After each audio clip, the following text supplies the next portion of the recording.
العالمين الصلاة والسلام على سيد المرسلين وعلى آله وأصحابه أجمعين. قال الله تبارك وتعالى في الكلام المجيد والفرقان الحميد: أعوذ بالله من الشيطان الرجيم، بسم الله الرحمن الرحيم. ما آتاكم الرسول فخذوه وما نهاكم عنه فانتهوا. وقال تعالى: إنا أنزلنا إليك الكتاب بالناس بالحق. وقال النبي صلى الله عليه وسلم: لا يؤمن أحدكم حتى أكون أحب إليه من والده وولده والناس أجمعين. صدق الله العظيم وصدق رسوله النبي الكريم ونحن على ذلك لمن الشاهدين والشاكرين والحمد لله رب العالمين. محترم مکرم حضرات علماء کرام اور ایمان والے بھائی، گزشتہ جمعہ کو جناب نبی اکرم صلی اللہ علیہ وسلم کی احادیث مبارکہ کی کیا اہمیت ہے اور امت کو اس کی کیا ضرورت ہے، بلکہ پوری انسانیت کو اس کی کیا ضرورت ہے، اس پر گفتگو کی جا رہی تھی. آج بھی جو آیتیں آپ حضرات کے سامنے پڑھی، اس میں اللہ تبارک و تعالیٰ فرماتے ہیں: ما آتاکم الرسول فخذوه وما نهاکم عنہ فانتہوا. کہ اللہ کے رسول صلی اللہ علیہ وسلم تمہیں جو چیز عطا فرمائے اس کو لو، اور جس سے آپ صلی اللہ علیہ وسلم منع فرمائے اس سے رک جاؤ. حضرت عبداللہ ابن مسعود رضی اللہ عنہ نے ایک روایت لوگوں کو سنائی جس میں آپ صلی اللہ علیہ وسلم بدن پر ٹیٹو اور گدوانے والے لوگ اور اسی طرح آنکھوں کی پلکوں کو ٹھیک کرنے والے، دانتوں کو چوڑا کرنے والی اس زمانے کی جو جاہلیت کی فیشن تھی، اور آج بھی مستوشمہ واشمہ گدوانا اور اسی طریقے سے دوسری جتنی بھی حسن و زینت کے لیے شریعت کی بنائی ہوئی چیزوں میں تبدیلی ہوتی تھی، حضرت عبداللہ ابن مسعود رضی اللہ عنہ نے اس سے لوگوں کو منع فرمایا. ایک عورت ہمیں یعقوبیہ کر کے تھی، اس نے کہا میں پورا قرآن کریم پڑھ لیا، لیکن کہیں اس میں گدوانے کا انکار نہیں، کہیں اس میں دانتوں کے اندر فاصلہ کرنے کا انکار نہیں ہے. آپ کہاں سے یہ باتیں کہہ رہے ہیں؟ حضرت عبداللہ ابن مسعود رضی اللہ عنہ جن کے متعلق جناب نبی اکرم صلی اللہ علیہ وسلم نے فرمایا کہ علم ان سے حاصل کیا جائے. یہ حضرت عبداللہ روایت بیان کرتے ہیں، اور یہ عورت کہہ رہی ہے کہ مجھے قرآن کریم میں آپ کی کہی ہوئی بات نظر نہیں. آپ نے فرمایا کیا تم نے قرآن کریم کو اول سے آخر تک پڑھ لیا؟ اس عورت نے کہا کہ جی ہاں. کہا کہ اس میں یہ آیت نہیں آئی تھی ما آتاکم الرسول فخذوه وما نهاکم عنہ فانتہوا، کہ اللہ کے رسول صلی اللہ علیہ وسلم تمہیں جو چیزیں عطا فرمائے اس کو لے لو، اور جس سے آپ منع کریں اس سے رک جاؤ. اس روایت میں اللہ کے نبی صلی اللہ علیہ وسلم نے ان چیزوں سے روکا ہے، اس لیے میں تمہیں روک رہا ہوں. یہ حقیقت میں رسول اللہ صلی اللہ علیہ وسلم کا روکنا نہیں ہے، بلکہ اللہ پاک کی طرف سے وما ينطق عن الهوى ان هو الا وحی یوحی، کہ آپ صلی اللہ علیہ وسلم جو کچھ فرماتے ہیں اللہ پاک فرماتے ہیں اپنی طرف سے نہیں فرماتے، بلکہ ان هو الا وحی یوحی، یہ اللہ پاک کی وحی ہے جو آپ صلی اللہ علیہ وسلم کے اوپر کی جاتی ہے اور آپ لوگوں کو یہ وحی سناتے ہیں.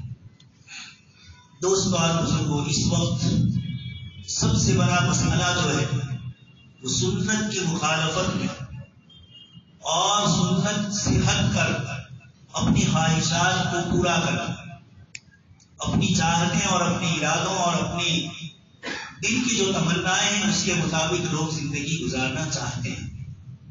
ایسے موقع پر جناب نبی اکرم صلی اللہ علیہ وسلم کی یہ روایتیں جن کے بغیر قرآن کریم کی تفسیر مکمل نہیں ہوتی. میں نے آپ کے سامنے آیت پڑھی: انا انزلنا الیک الکتاب بالحق لتحکم بین الناس، ہم نے آپ کے اوپر کتاب نازل کی ٹھیک تاکہ آپ اس کے ذریعے لوگوں کے سامنے فیصلہ فرمائیں. دوسری آیت میں فرمایا لتبین للناس ما نزل الیہم، آپ بیان کریں، وضاحت کریں. اس لیے جناب نبی اکرم صلی اللہ علیہ وسلم کی ذات گرامی اور آپ کے ارشادات یہ سارے کے سارے قرآن کریم کی تفسیر ہے۔ ایک مسلمان جو قرآن پر ایمان رکھتا ہے اس کے بغیر اس کا ایمان مکمل نہیں ہوتا ہے۔ اس طریقے سے اس کو یہ بھی یقین کرنا چاہیے کہ قرآن کریم کی جو تفسیر اور جو تشریح اور جو وضاحت جناب نبی اکرم صلی اللہ علیہ وسلم نے بیان فرمائی، میرے لیے قرآن کریم کی آیات کی روشنی میں ان روایتوں پر عمل کرنا اور ان روایتوں کو اپنی زندگی کے لیے اسوا اور نمونہ بنانا، یہ بھی میرے لیے اتنا ہی ضروری ہے جتنا قرآن کریم پر مجھے ایمان لانا چاہیے۔ اس لیے کہ قرآن کریم میں اللہ پاک نے اصول اور قواعد بیان فرمائے اور اس کی تشریح پریکٹیکل طور پر اس کو عمل میں لانے کے لیے جناب نبی اکرم صلی اللہ علیہ وسلم کی ذات گرا۔ قرآن نے حکم فرمایا اقیموا الصلاۃ، نماز پڑھو۔ اب کس طریقے سے پڑھی جائے؟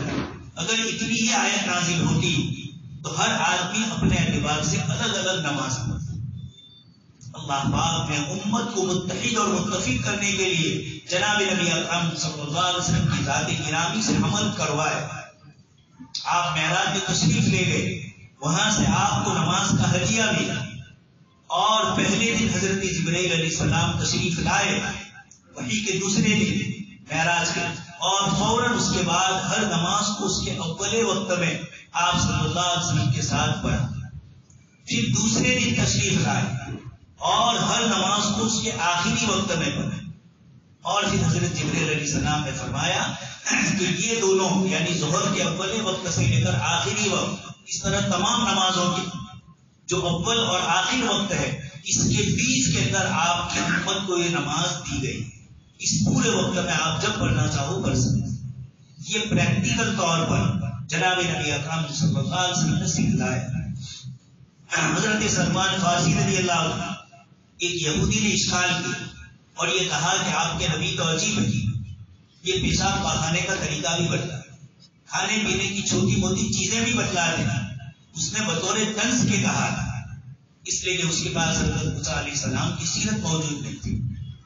حضرت سلمان فارسی رضی اللہ عنہ نے جواب میں فرمایا، ہاں ہمارے نبی ہمارے لیے والد کے درجے میں، باپ کے درجے میں، النبی اولا بالمؤمنین من انفسہم، اللہ پاک فرماتے ہیں ہماری جانوں سے زیادہ جناب نبی اکرم صلی اللہ علیہ وسلم ہم سے قریب، آپ کو ہم سے محبت۔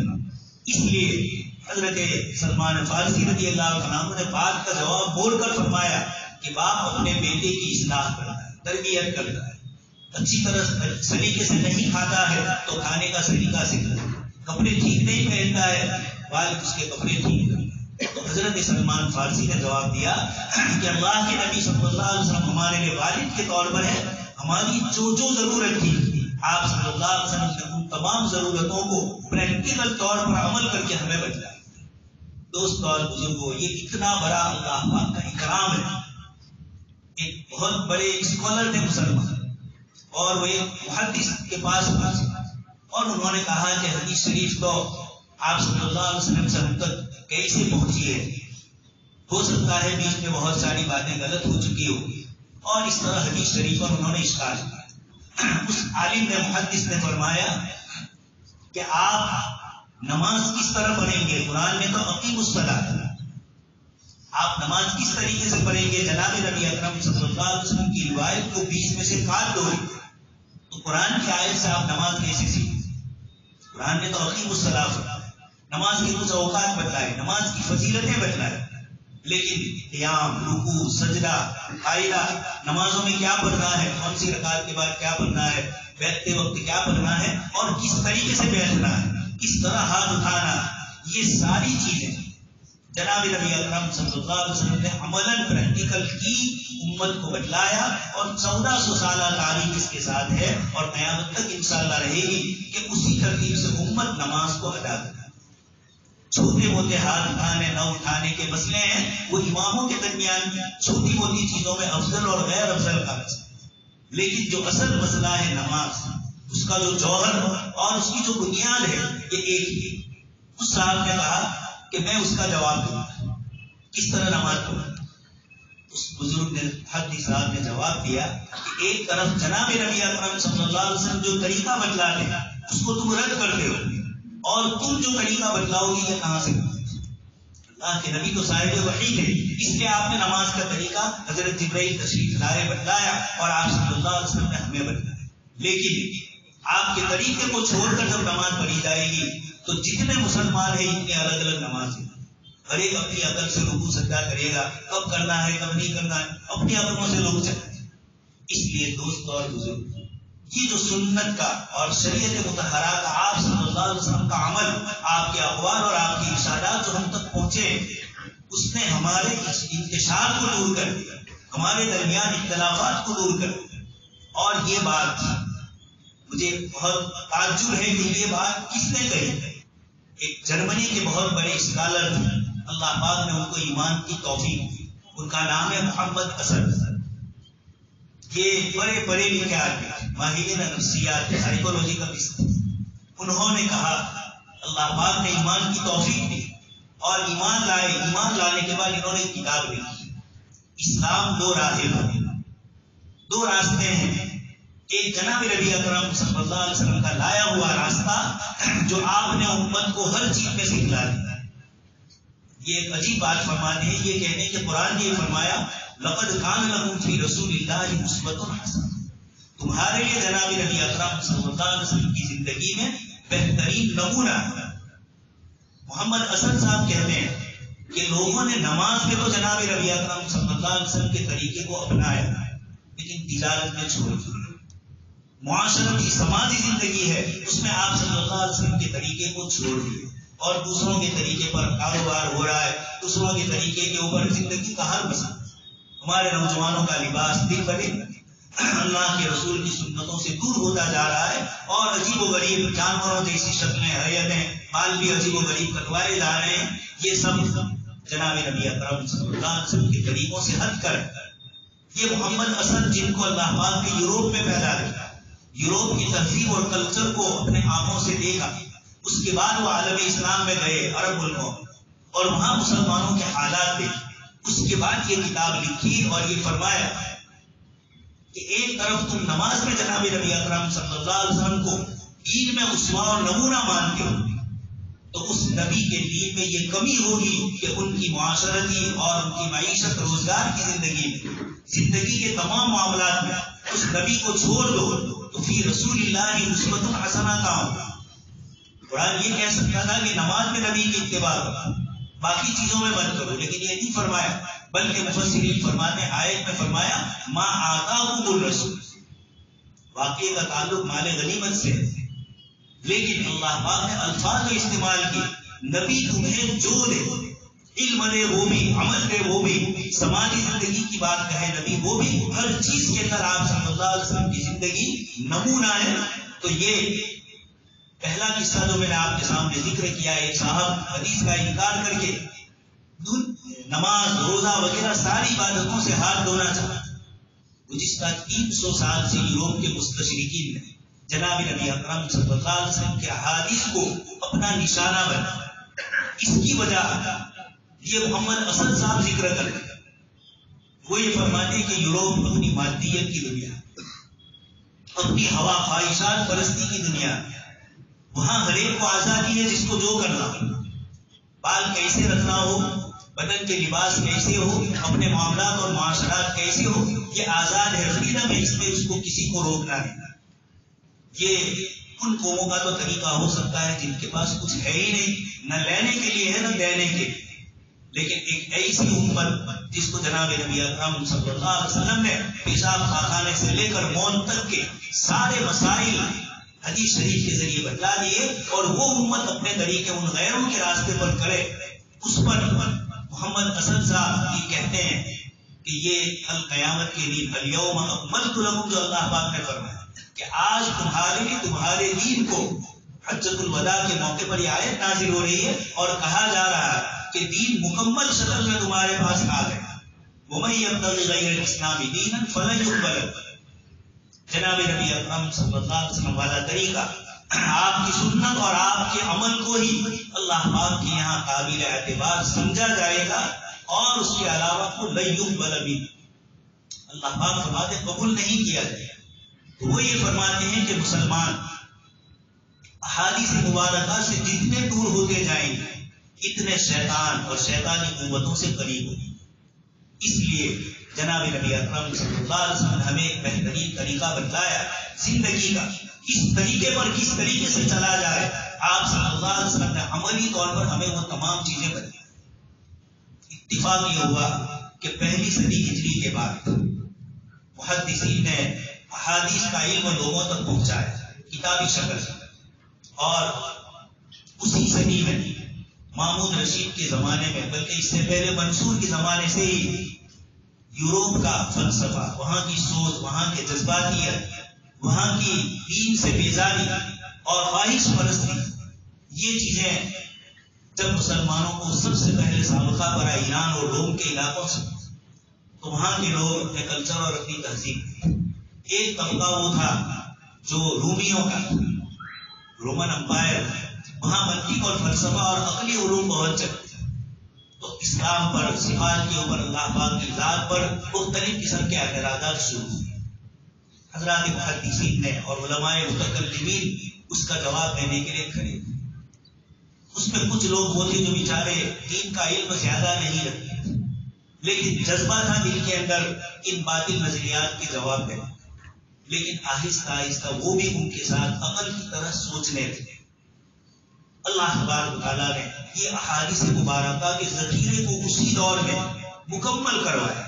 ایک سے بڑھ کر ایک محدث پیدا ہوئے اور انہوں نے آپ صلی اللہ علیہ وسلم کی تمام روایتوں کو جمع کر دیا.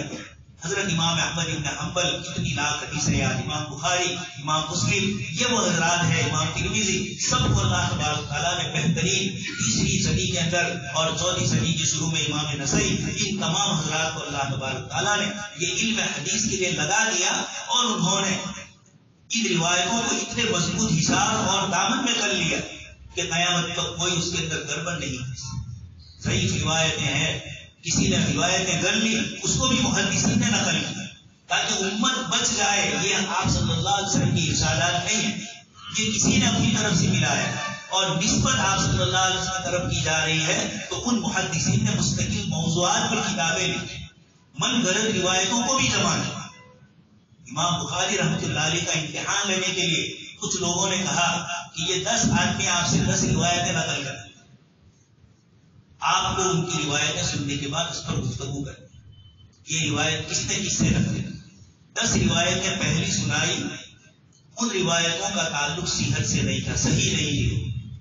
امام بخاری رحمۃ اللہ علیہ نے ہر ایک کی 10 100 روایتیں سنی جو غلط تھی. امتحان لینے ہی کے لیے ان لوگوں نے کیا. امام بخاری رحمۃ اللہ علیہ نے فرمایا کہ پہلے تمہاری بتلائی ہوئی غلط روایتوں کو میں نقل کروں اور پھر ہر ایک کا میں جواب دوں. تو ہر ایک کی سند اور اس کی عبارتوں میں جو گڑبڑ تھی پہلے اس کو ٹھیک کیا اور فرمایا کہ اب میں صحیح سند کے ساتھ تم کو غلط یاد رکھنا مشکل ہوتا ہے صحیح آدمی، لیکن امام بخاری نے وہ غلط اللہ نے حافظ ان حضرات کے ایسے کبھی رکھے تھے کہ ان سب چیزوں کو انہوں نے محفوظ کر دیا اور جوابات دیے. دوست اور بزرگوں، محمد اسد صاحب اسلام میں داخل ہوئے، انہوں نے یہ کہا کہ میں نے مطالعہ کیا تو مجھے یہ نظر آیا کہ سنت دین اسلام کی ایک عمارت سمجھو، اسلام پوری ایک عمارت اور اس عمارت کے اندر جو اسٹرکچر ہوتا ہے، فولادی اور لوہے کا جو پورا سامان ہوتا ہے جس پر بلڈنگ کھڑی ہے، یہ فرماتے ہیں سنت نبی صلی اللہ علیہ وسلم دین اسلام کے لیے وہ آہنی فولاد اور وہ اسٹرکچر ہے کہ جب اس کو ہٹا دیا جائے، اس کو کمزور کر دیا جائے تو دین کی پوری عمارت تاش کے پتوں کی طرح بکھر جائے. یہ ایک نو مسلم کو اللہ پاک نے توفیق دی اور احادیث مبارکہ کی اہمیت انہوں نے سمجھی، اور جب وہ عرب ملکوں میں اس کے بعد گئے اور مسلمانوں میں بے دینی دیکھی تو اس کی وجہ انہوں نے بتلائی کہ سب سے پہلی چیز تو یوروپ سے مرغوب ہوا، ان کی تہذیب اور ان کی کلچر کی واہ واہ کر، اور حالانکہ وہ خود یوروپ کے ہیں لیکن اسلام قبول کیا.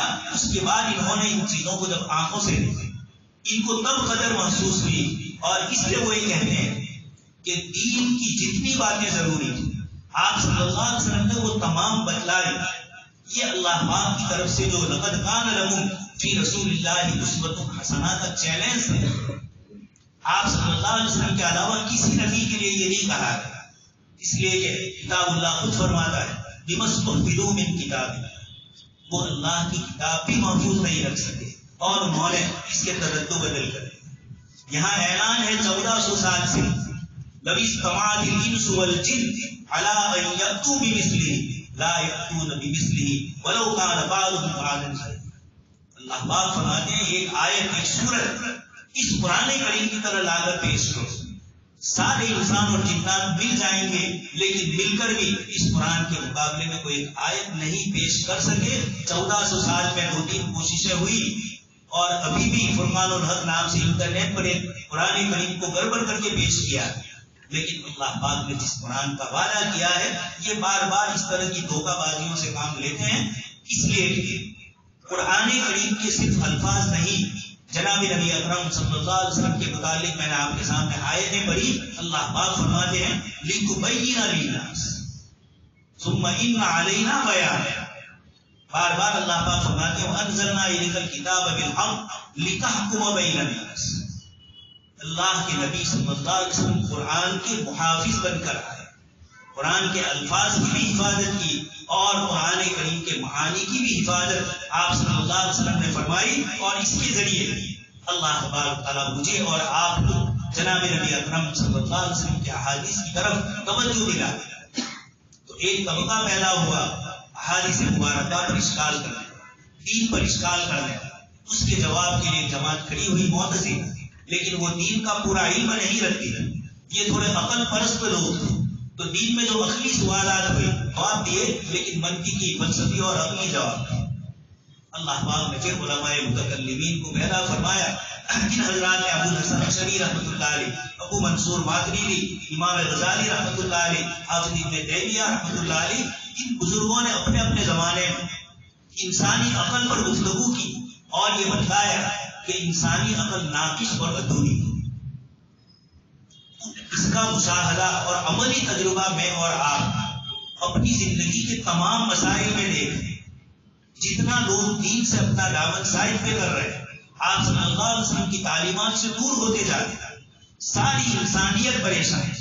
اتنی پریشانی اس سے پہلے کبھی نہیں تھی جتنے آج کا ماڈرن زمانے کا انسان سارے اسباب اور سارے رسم و رسائل استعمال کر رہا ہے، ساری ٹیکنالوجی کو استعمال کر رہا ہے، لیکن دل اندر سے بے قرار ہے۔ سماجی مسائل کو یوروپ حل نہیں کر سکتا۔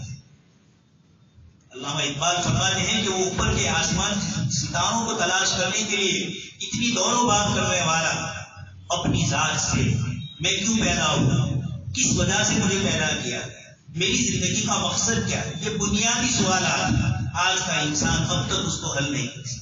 اور انبیاء کرام علیہ السلام نے سب سے پہلے محنت اسی پر کی، وما خلقت الجن والانس الا لیعبدون۔ اللہ پاک فرماتے ہیں جنات اور انسان کو ہم نے اپنی عبادت کے لیے پیدا کرا، تو اللہ پاک کی عبادت، اور دوسری طرف فرمایا وما اوتیتم من العلم الا قلیلا۔ مشرکین نے سوال کیا کہ روح کیا چیز ہے، اللہ پاک نے فرمایا یسألونک عن الروح قل الروح من امر ربی۔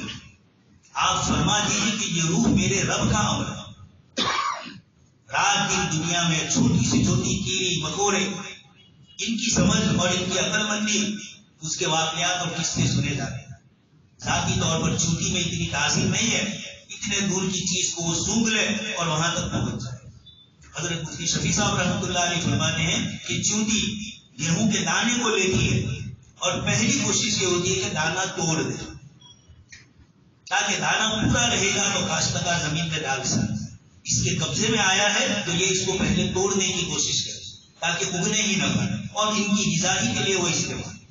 شہد کی مکھی شہد کا چھتا جس طریقے سے بنا دیا، آخر کس نے اس کو وَإِنَّ لَكُمْ فِي الْأَنْعَامِ لَعِبْرَةً نُسْقِيكُم مِّمَّا فِي بُطُونِهَا۔ اللہ پاک فرماتے ہیں جانوروں میں تمہارے لیے عبرت اور نصیحت کی چیز۔ اللہ پاک نے بھینس کو کالا رنگ کا پیدا کیا، اندر کا خون سرخ رنگ، پیشاب پاخانہ، اور من بین فرث ودم لبنا خالصا سائغا للشارب۔ اللہ پاک فرماتے ہیں یہ مختلف رنگت کی چیزیں، اس کے بیچ میں سے اللہ پاک دودھ کی نہر نکالتے ہیں۔ یہ کون ہے؟ جو خداوند قدوس ان چھوٹی چھوٹی مخلوق کو یہ سمجھ دیتے ہیں۔ اس پر یوروپ قبول کر رہا ہے کہ شعور ان کا نہیں ہے، باہر سے کوئی طاقت ہے جو ان کو شعور دے رہی ہے۔ اسی کو جناب نبی اکرم صلی اللہ علیہ وسلم فرماتے ہیں کہ اللہ پاک کی ذات عالی یہی سارے کائنات کو کے نظام کو چلاتے ہیں، اور انہوں نے جب ہمیں دین دیا ہے تو نمازوں کے ساتھ ہمارے سماجی مسائل کی اسی نے آج یورپ میں طلاق کی کثرت، میاں بیوی کے تعلقات صبح سے شام تک میں بدل جاتے ہیں، چھوڑ دیتے ہیں ایک دوسرے کو، اس لیے کہ ہندوستان میں بھی روزانہ کا اخبار، روزانہ کا میڈیا آپ دیکھ لیجیے کیا ہو رہا ہے۔ یہ کیا ہے؟ جناب نبی اکرم صلی اللہ علیہ وسلم سے جب انسانیت دور ہو جائے گی تو زندگیوں میں بے چینیاں، بے قراریاں اور ایسی بے چینیاں ہوگی۔ قرآن نے فرمایا وَلَا تَكُونُوا كَالَّذِينَ نَسُوا اللَّهَ فَأَنسَاهُمْ أَنفُسَهُمْ، اپنی بے چینی کا احساس بھی نہیں ہوگا کہ میں بے چین کیوں، اور اس کا علاج کیا؟ تو اللہ پاک نے فرمایا قُلِ الرُّوحُ مِنْ أَمْرِ رَبِّي، آپ فرما دیجیے کہ اس روح کا تعلق اللہ کے امر سے ہے، کائنات میں اس کا نظام جس طرح چلتا ہے اس طریقے سے اللہ پاک نے آسمان و زمین سے فرمایا، اور ان دونوں نے جواب دیا قالتا اتینا طاعین، ہم آپ کی فرما برداری کرتے ہوئے آ گئے۔ مولانا روم فرماتے ہیں ابر و بادو ماں، یہ بادل، یہ چاند اور یہ ستارے اور یہ ساری مخلوق میرے لیے اور تیرے لیے تو نرجیو ہے، لیکن اللہ پاک کی ذات عالی کے ساتھ ان کی گفتگو ہے، اللہ پاک ان کو سمجھاتے ہیں اور وہ غیر شعوری طور پر پتہ نہیں چلتا ہے اور اپنا نظام چلاتا ہے۔ یہ حضرت انسان کو اللہ پاک نے فرمایا وما اوتیتم من العلم الا قلیلا، تمہیں تمہارے علموں میں سے جو دیا گیا یہ بہت تھوڑا ہے۔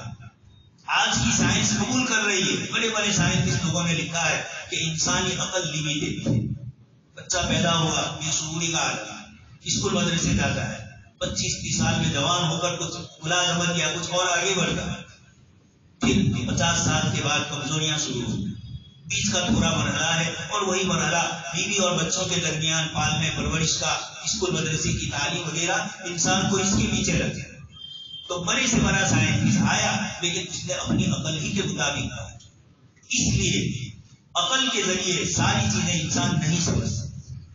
نہر جائے مرکب تواہ آختن کہ جہاں سمر باید اللہ آختن، شیخ سعدی فرماتے ہیں کہ ہر جگہ پر عقل کے گھوڑے نہیں دوڑے، کہیں نہ کہیں تو روکنا پڑتا ہے۔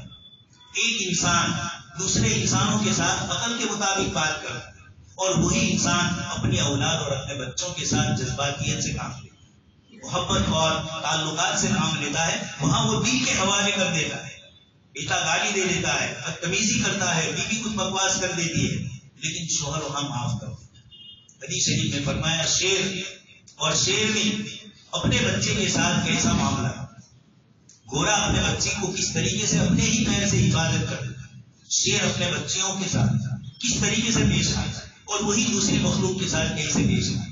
یہ شعور اور یہ عقل اور یہ تمیز دی اللہ پاک نے۔ اللہ پاک فرماتے ہیں کہ انسان وما اوتیتم من العلم الا، سائنس نے ترقی کی، بہت کچھ فائدے دنیا کو دی، لیکن حضرت انسان کو کیا دیا؟ اندر کے دل کی دنیا کو کیا دیا؟ ظاہر کو سب کچھ دیا، اندر کا دل کھوکھلا ہے۔ یہ اللہ پاک فرماتے ہیں کہ میرے ذکر اور میری یاد سے ہی تمہارے دلوں کو سکون ملے، الا بذکر اللہ تطمئن القلوب۔ اس تعلیم سوویت یونین جب تھا بڑا، اس وقت اس کا صدر مرنے کے وقت اللہ اللہ بول رہا تھا، اس کے قریب ایک آدمی نے کہا کہ آپ تو کمیونسٹ ہو، آپ تو خدا کو مانتے ہی نہیں ہو، پھر یہ الفاظ رکھنا یہاں کیا؟ اس نے کہا کہ بات تو یہی ہے، آج بھی کمیونسٹ ہوں، لیکن اس لفظ کے بولنے میں مجھے لذت محسوس، میرے دل کو سکون ملتا ہے۔ دوست اور بزرگوں، ایک اللہ کا منکر کمیونسٹ، اس کے دل کے اندر اللہ اللہ بولنے سے چین اور سکون آتا ہے، تو میں اور آپ نمازوں میں عبادتوں میں مشغول ہوتے ہیں۔ اللہ تبارک تعالیٰ ہمیں جو دنوں کا سکون دیا ہے، اوروں کو بیچاروں کو نہیں۔ ہزاروں لاکھوں قسم کے مسائل ہم جن کو سمجھتے ہیں کہ سکون سے ہے، کوئی سکون سے نہیں۔ غنی دنیا کسے بے غم نہ باشد، اگر باشد بنی آدم نہ باشد، اس دنیا میں کوئی غم کے بغیر کا ہے، لیکن مومن کا غم اٹھاتے ہوئے یہ کہہ رہا ہے انا للہ و انا الیہ راجعون، میں اللہ ہی کی طرف سے آیا ہوں اور اللہ ہی کی طرف مجھے جانا ہے۔ اگر یہ چیز گم ہو گئی، اگر کسی رشتہ دار کا انتقال ہو گیا تو اللہ پاک کے پاس مجھے نہیں جانا۔ تو دوستوں اور بزرگوں، یہ احادیث مبارکہ نے دین کو سنبھالے رکھا ہے، اس لیے ضروری ہے ہم آقا مدنی صلی اللہ علیہ وسلم کی سنتوں پر عمل کرنے کا، آپ کے لباس اور آپ کی چال کے اوپر اپنے آپ کو چلنے کا جب تک رواج نہیں بنائیں گے، وہاں تک یہ بات نہیں پہنچ. شیخ سعدی فرماتے ہیں کہ تو یہ مت سمجھ کہ محمد مصطفیٰ صلی اللہ علیہ وسلم تک تو پہنچ جائے گا جب تو راستہ ان کا چھوڑ رہا ہے اور آقا مدنی صلی اللہ علیہ وسلم سے محبت کے دعویٰ کرتا ہے. یہ دونوں چیزیں جمع نہیں ہو سکتی. امام شافعی رحمۃ اللہ علیہ کے اشعار ہیں جس میں یہی کہتے ہیں کہ تیری محبت اللہ کے رسول سے اگر ان کی چال ڈال میں تجھے نہیں لا رہی ہے تو یہ محبت الفاظ کی ہے، حقیقت کی محبت نہیں. اللہ پاک سے دعا ہے اللہ پاک مجھے اور آپ کو، ہم سب کو جناب نبی اکرم صلی اللہ علیہ وسلم کی سنتوں کی قدر دانی کی، اس کی اہمیت اور زندگی میں اس کو لانے کی اللہ پاک توفیق عطا فرمائے. آمین. وآخر دعوانا